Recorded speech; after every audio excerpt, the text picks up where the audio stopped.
Hello everyone, welcome to special study. आज की special video में एग्रीकल्चर मतलब कि कृषि से बनने वाले इम्पोर्टेंट क्वेश्चंस को कवर करेंगे और ये पार्ट 3 रहेगा। इससे पहले मैंने 2 वीडियो इसी टॉपिक से रिलेटेड एमसीक्यू के रूप में करवा दिया है। ये पार्ट 3 रहेगा और इसमें भी हम मैक्सिमम क्वेश्चंस को कवर करेंगे जो कि आने वाली एग्ज़ाम के लिए काफ़ी इम्पोर्टेंट रहेंगे। तो चलिए शुरू करते हैं। हमारा क्वेश्चन नंबर 101 है, निम्नलिखित फसलों में से कौन सी फसल भारत में संसार के सभी देशों से अधिक होती है। तो कौन सी ऐसी फसल है जो भारत में संसार के सभी देशों से सबसे अधिक उत्पादित होती है। तो उस फसल का नाम है दोस्तों गन्ना। ठीक है, याद रखिएगा। 102 नंबर क्वेश्चन, कौन सा देश विश्व में गेहूं का सर्वाधिक उत्पादन करता है। तो विश्व में जो गेहूं का उत्पादन होता है वो सबसे ज़्यादा होता है चीन में। ये भी बार बार पूछा जाता है तो इसको आईएमपी लगा लीजिएगा। क्वेश्चन नंबर 103 है, विश्व में आम तथा केला उत्पादन में किस देश का प्रथम स्थान है। तो देश में जो आम और केला उत्पादन होता है वो सबसे ज़्यादा होता है भारत में। ठीक है। 104 नंबर क्वेश्चन, तंबाकू उत्पादन में भारत का विश्व में कौन सा स्थान है। तो तंबाकू उत्पादन में जो भारत का स्थान है वो है तीसरा। ये भी कई बार एग्जाम में पूछा गया है क्वेश्चन। अगला क्वेश्चन देखते हैं 105 नंबर क्वेश्चन, चावल निर्यात के मामले में भारत का विश्व में कौन सा स्थान है। तो चावल निर्यात के मामले में भारत का पहला स्थान है, याद रखिएगा इसको भी। 106 नंबर क्वेश्चन, गेहूं निर्यात के मामले में भारत का विश्व में कौन सा स्थान है। तो गेहूं निर्यात के मामले में जो भारत का स्थान है वो विश्व में है छठवां स्थान। ठीक है, विश्व में छठा स्थान है गेहूं निर्यात के मामले में। 107 नंबर क्वेश्चन, भारत प्रमुख आयातक है। तो किसका आयातक है, ये बार बार पूछा जाता है। तो ये दलहनों का और तिलहनों का दोनों का आयातक है। तो ऑप्शन नंबर सी इसका सही आंसर होगा। आगे बढ़ते हैं, भारत अपने कुल चाय उत्पादन का कितना हिस्सा निर्यात कर देता है। तो भारत जो है वो कुल चाय उत्पादन का 20% जो है वो निर्यात कर देता है दूसरे देशों में। तो इसको याद रखिएगा आप। बढ़ते हैं आगे। 109 नंबर क्वेश्चन, भारत अपने कुल घरेलू कॉफ़ी उत्पादन का कितना प्रतिशत हिस्सा विदेशों को निर्यात कर देता है। तो कितना हिस्सा विदेशों को निर्यात कर देता है। तो 70% इसका सही आंसर हो जाएगा।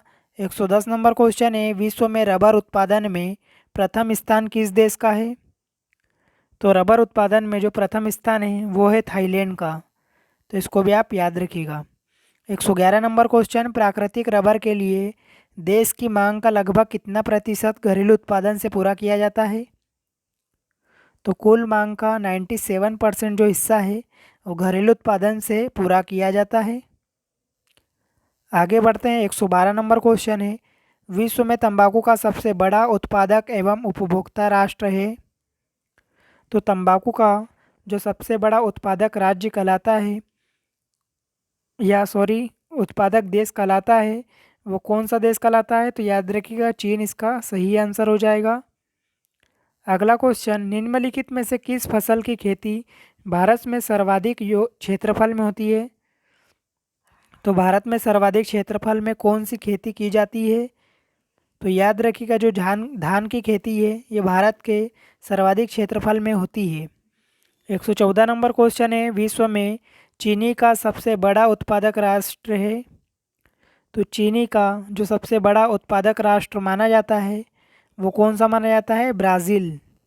काफ़ी बार पूछा है ये क्वेश्चन, तो आईएमपी है ये भी। 115 नंबर क्वेश्चन है, अंडा उत्पादन में विश्व के प्रथम 3 अग्रणी देश हैं। तो जो अंडा उत्पादन होता है वो कहाँ पर होता है, अमेरिका, चीन और ब्राज़ील। इसका सही आंसर हो जाएगा ऑप्शन नंबर ए। आगे बढ़ते हैं। 116 नंबर क्वेश्चन, अंडा उत्पादन में भारत का विश्व में कौन सा स्थान है। तो अंडा उत्पादन में जो भारत की अगर बात करें तो ये 5वां स्थान है विश्व में। 117 नंबर क्वेश्चन, विश्व का सबसे बड़ा अफीम उत्पादक देश है। ये भी बार बार पूछा जाता है। तो अफीम जो होता है वो सबसे ज़्यादा होता है अफ़गानिस्तान में। ठीक है, आप रिलेट भी कर सकते हो अफगानिस्तान से, आप ही में आपको याद होना चाहिए। तो ऑप्शन नंबर ए इसका सही आंसर होगा। अगला क्वेश्चन है, भारत में सबसे अधिक कृषि भूमि किस फसल के अंतर्गत है? तो भारत में जो सबसे अधिक कृषि भूमि है वो किस फसल के अंतर्गत है दोस्तों? तो ये कौन सी फसल हो जाएगी? चावल इसका सही आंसर हो गया। आगे बढ़ते 119 नंबर क्वेश्चन देख लेते हैं। सब्जी उत्पादन में भारत का विश्व में कौन सा स्थान है? तो सब्जी उत्पादन में जो भारत का स्थान है वो विश्व में है दूसरा, इसको भी याद रखिएगा। 120 नंबर क्वेश्चन है, भारत में किस फल की कृषि के अंतर्गत सर्वाधिक क्षेत्रफल है? तो किस फल की कृषि के अंतर्गत सर्वाधिक क्षेत्रफल है? तो आम की कृषि के अंतर्गत, तो याद रखिएगा इसको भी। 121 नंबर क्वेश्चन, भारत में आलू 16वीं शताब्दी में कहाँ से आया था? तो भारत में जो आलू 16वीं शताब्दी में आया था वो आया था पुर्तगाल से। ये भी पूछा गया क्वेश्चन है। बढ़ते हैं आगे 122 नंबर क्वेश्चन की तरफ। आलू आलू सं, आलू अनुसंधान की दिशा में भारत में सर्वप्रथम 1949 में पटना में केंद्रीय आलू अनुसंधान संस्थान की स्थापना की गई। इसे किस वर्ष शिमला स्थानांतरित कर दिया गया?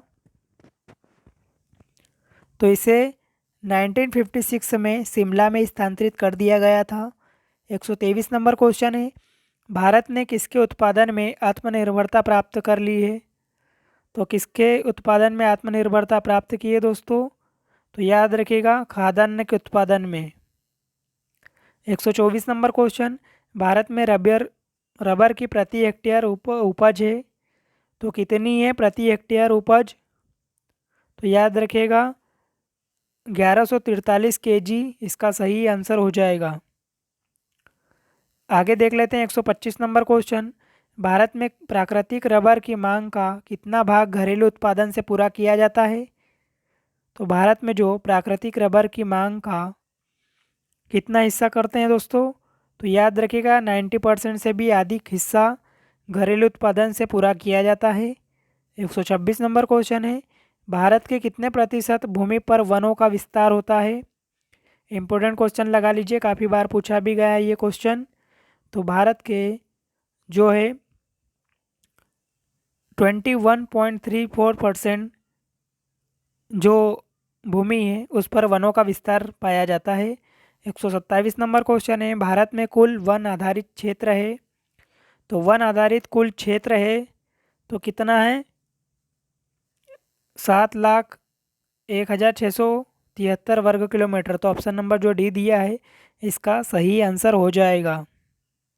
आगे बढ़ते हैं 128 नंबर क्वेश्चन, भारत में कुल वन आच्छादित क्षेत्र है तो भारत में जो कुल वन आच्छादित क्षेत्र है वो कितना है? 24.16।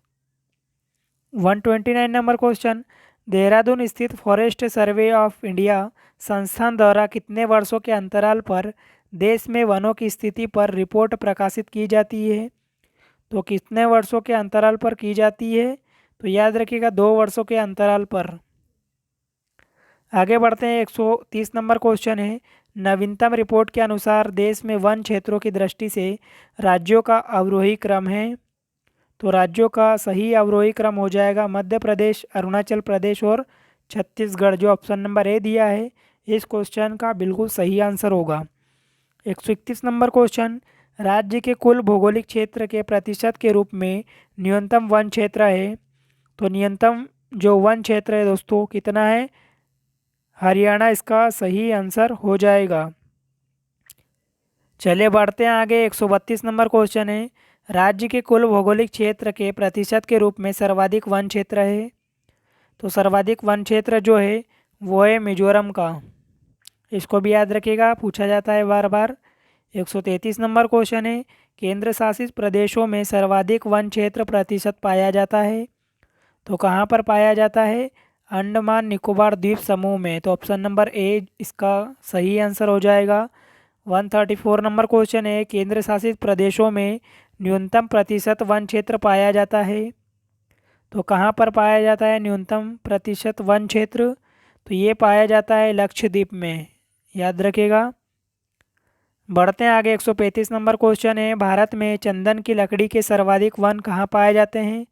तो चंदन की लकड़ी के जो सर्वाधिक वन पाए जाते हैं वो पाए जाते हैं नीलगिरी की पहाड़ियों में, इसको भी याद रखिएगा। 136 नंबर क्वेश्चन, झूम कृषि के अंतर्गत भूमि का सबसे बड़ा प्रतिशत किस राज्य में है? तो झूम कृषि के अंतर्गत भूमि का सबसे बड़ा जो प्रतिशत है तो वो किस राज्य में है? नागालैंड में।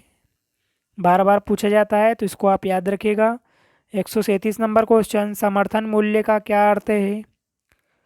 तो समर्थन मूल्य का जो सही अर्थ होगा वो होता है न्यूनतम विक्रय मूल्य जिस पर सरकार क्रय करने का आश्वासन देती है। तो ऑप्शन नंबर सी यहाँ पर राइट हो जाएगा।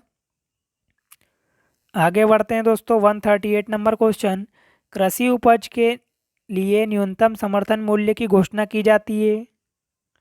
तो कृषि उपज के लिए जो न्यूनतम समर्थन मूल्य की घोषणा करते हैं वो किस आयोग के द्वारा की जाती है?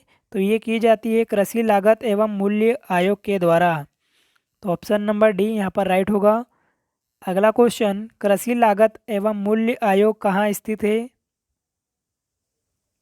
तो जो कृषि लागत एवं मूल्य आयोग है वो स्थित है दोस्तों कहाँ पर? तो याद रखिएगा नई दिल्ली में स्थित है, ठीक है। 140 नंबर क्वेश्चन, कृषि लागत एवं मूल्य आयोग की स्थापना कब हुई? तो कृषि लागत और मूल्य आयोग की स्थापना हुई थी, तो कब हुई थी? तो याद रखिएगा 1965 में हुई थी। ये भी बार बार पूछा जाता है। अगला क्वेश्चन देखते हैं। 141 नंबर क्वेश्चन, जनजातीय लोगों को पोषण करने वाली निजी व्यापारियों से छुटकारा दिलाने और उनके तैयार की गई वस्तुओं को उचित मूल्य दिलाने के उद्देश्य से ट्राइड की स्थापना की गई थी। तो ट्राइफेड की जो स्थापना की गई थी वो की गई थी 1987 में। अगला क्वेश्चन है, एगमार्क है, तो एगमार्क किस लिए यूज़ होता है दोस्तों? तो याद रखिएगा खाद्य वस्तुओं के लिए गुणवत्ता आश्वासन की मुहर है एगमार्क। ये भी पूछा जाता है बार बार, इसको भी आप आईएमपी लगा लीजिएगा। आगे बढ़ते हैं। 143 नंबर क्वेश्चन, शंकर लाल गुरु समिति का संबंध किससे है? तो शंकर लाल जो गुरु समिति थी उसका जो संबंध था कृषि विपणन से था। ये भी पूछा जाता है, ये आईएमपी लगा लीजिए इसको भी। 144 नंबर क्वेश्चन, वर्तमान में कुल कृषि ऋणों का कितना प्रतिशत संस्थागत स्रोतों से उपलब्ध कराए जाते हैं? तो कितने % उपलब्ध कराए जाते हैं दोस्तों? तो याद रखिएगा 65% इसका सही आंसर होगा। आगे बढ़ते 145 नंबर क्वेश्चन, खेती बाड़ी या घरेलू आवश्यकताओं की पूर्ति के लिए कितनी अवधि हेतु अल्पकालिक ऋण दिया जाता है? तो कितनी अवधि हेतु दिया जाता है? 15 माह से कम इसका सही आंसर होगा। 146 नंबर क्वेश्चन, मध्यकालिक कृषि ऋण की अवधि होती है। तो मध्यकालिक कृषि ऋण की जो अवधि होती है वो होती है 15 माह से 5 वर्ष तक। आगे बढ़ते हैं। 147 नंबर क्वेश्चन, दीर्घकालिक कृषि ऋण किस अवधि के लिए प्रदत्त किया जाता है? तो किस अवधि के लिए प्रदत्त किया जाता है? तो याद रखिएगा 5 वर्ष से अधिक के लिए। 148 नंबर क्वेश्चन, वाणिज्यिक बैंकों, क्षेत्रीय ग्रामीण तथा सहकारी बैंकों से प्राप्त ऋण को सुसाध्य बनाने के उद्देश्य से किसान क्रेडिट कार्ड योजना कब प्रारंभ की गई थी? तो किसान क्रेडिट कार्ड योजना प्रारंभ की गई थी 1998 से 1999 के बीच में, ठीक है। तो ऑप्शन नंबर बी इसका सही आंसर होगा। आगे बढ़ते हैं दोस्तों। 149 नंबर क्वेश्चन, राष्ट्रीय किसान आयोग का गठन कब किया गया? तो राष्ट्रीय किसान आयोग का जो गठन किया गया था वो किया गया था जनवरी 2004 में। अगला क्वेश्चन, राष्ट्रीय किसान आयोग का मुख्यालय कहाँ स्थित है? काफ़ी बार पूछा है ये क्वेश्चन। तो राष्ट्रीय किसान आयोग का जो मुख्यालय है वो है नई दिल्ली में, ठीक है। तो उम्मीद है कि सभी क्वेश्चन आपको अच्छे लगे होंगे। अगर वीडियो पसंद आया तो लाइक कीजिएगा, चैनल पर नए हो तो सब्सक्राइब जरूर कीजिएगा, क्योंकि इस चैनल पर ऐसे ही इंपॉर्टेंट टॉपिक वाइज वीडियो हमेशा आती रहती है। बस आप चैनल को सब्सक्राइब कर लीजिए और बेल आइकन को भी प्रेस कीजिएगा ताकि मैं वीडियो डालूं तो आपको सबसे पहले नोटिफिकेशन मिले।